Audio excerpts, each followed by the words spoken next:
यो यथा भावयत एतत् जगत् तस्य तथा भवेत्। योगिनां धारणा ध्यान ही पश्यत तद्रूप संगतिम अत्र ते वर्णयिष्यामि पुनरावृत्तमद्भुतम अस्ति वंगे सुंदराख्यम पुरम परम पावनम। तो ये जगत मनुष्य को जो है वो नहीं दिखता, जैसी भावना है वैसा जग दिखता है। तो ये सारा खेल कहां हो रहा है? अब एक थोड़ा एक्सपेरिमेंट करो। आप हमको देख रहे हैं और हम आपको देख रहे हैं। ये देखने की अनुभूति कहां हो रही है? आपके अंदर हो रही है कि मैं आपके अंदर बैठा हूं कि बाहर हूं? यदि अंदर हो रही हो तो आप सबके अंदर घुसोगी तो मैं पड़ जाऊंगा। यदि बाहर है तो क्या फर्क पड़ता है, कोई कैसा भी रहे। करो चिंतन, कहां हो रहा है ये अनुभव?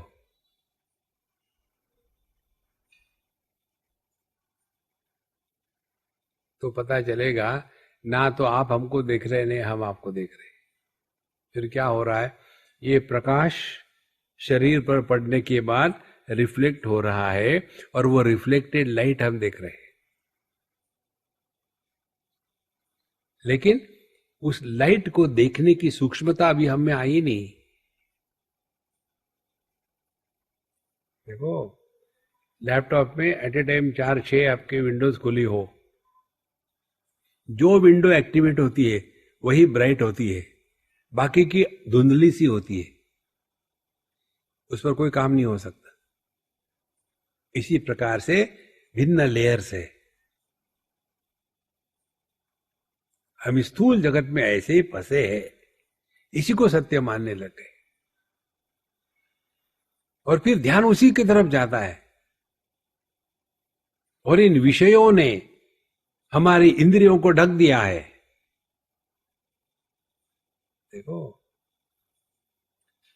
उदाहरण ले लो, जब हम अपने विषयों के देखने में लगे रहते हैं, बिल्कुल दूसरा विचार ही नहीं है, ये करना है वो करना है ऐसे करना है वैसे करना है, और फिर जब उम्र हो जाती है 40-45 की, तब स्टाइल मारने लग जाते हैं।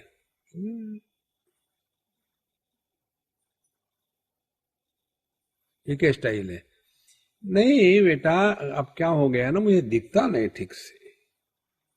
माने अब कहां दृष्टि गई? विषयों से हट करके इंद्रियों में गई ना।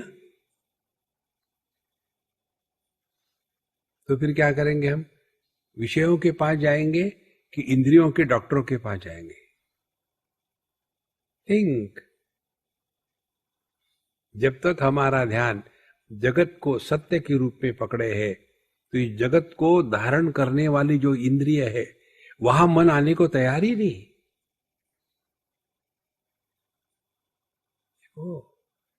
जैसे आप हमको देख रहे हो, अब ध्यान हमारे चेहरे की तरफ मत रखना, ध्यान रखना ये जो प्रकाश हमारे चेहरे पर पड़ा है उसकी तरफ ध्यान रखना। देखो, हमारी आकृति धुंधली सी हो जाएगी।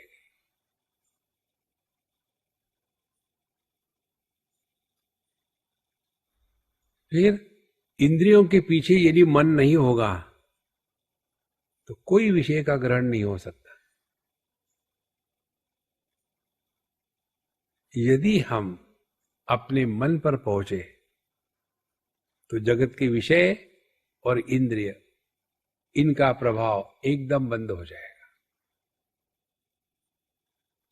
ध्यान से सुनना, जब मन को इंद्रिय और विषय है नहीं तो मन को चिंतन करने का विषय ही नहीं है कोई। फिर ये मन फिर अपने चैतन्य स्वरूप में वापस लौट के चला जाता है।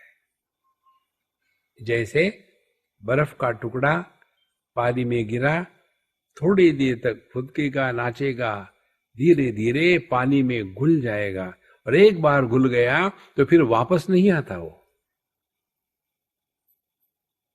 यतो वाचो निवर्तन्ते। देखो संतो,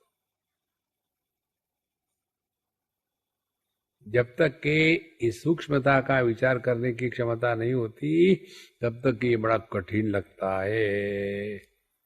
इसीलिए हम बता रहे थे ये जो सत्संग है ना, it is like going to a gym. Gymnastic में फ्रैक्चर है, कमर में पट्टा है, हाथ स्लिंग से लटका है, आप जा रहे तो मैं भी आऊंगा।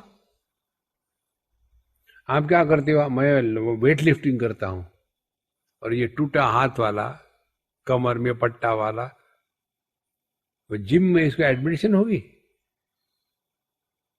इसी प्रकार से जिनको भी ये दुनिया में रस है ना, बीवी ऐसे, बच्चे ऐसे, कहीं राम राम राम, दूसरी जगह दूसरा दुकान है, इस दुकान में नहीं मिलता वो माल। हमारे भगवान निसर्गदत्ता महाराज की बात है, उनके पास कोई पहुंच जाता, महाराज आजकल समाज में नैतिक मूल्यों का अधपतन हो रहा है, उसके लिए क्या करना चाहिए? उनका पान तंबाकू बीड़ी का दुकान था, वो कहते वो माल अपनी दुकान में नहीं मिलता, दूसरे दुकान में करे। यदि आप जिम में जाना चाहते हो तो शारीरिक स्वास्थ्य आवश्यक है। इसी प्रकार से यदि अध्यात्म में लगना चाहते हो तो मानसिक स्वास्थ्य आवश्यक है।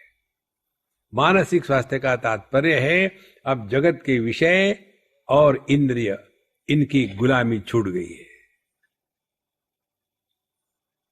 देखो कितनी सहज सरल बात है संतो। स्वामी जी ये जब तक सुनते हैं ना तब तक तो ठीक लगता है, जहां बाहर गए जूते पहन लिए, फिर वही तंबाकू वही चूना, क्या करे? जूते मत पहनो,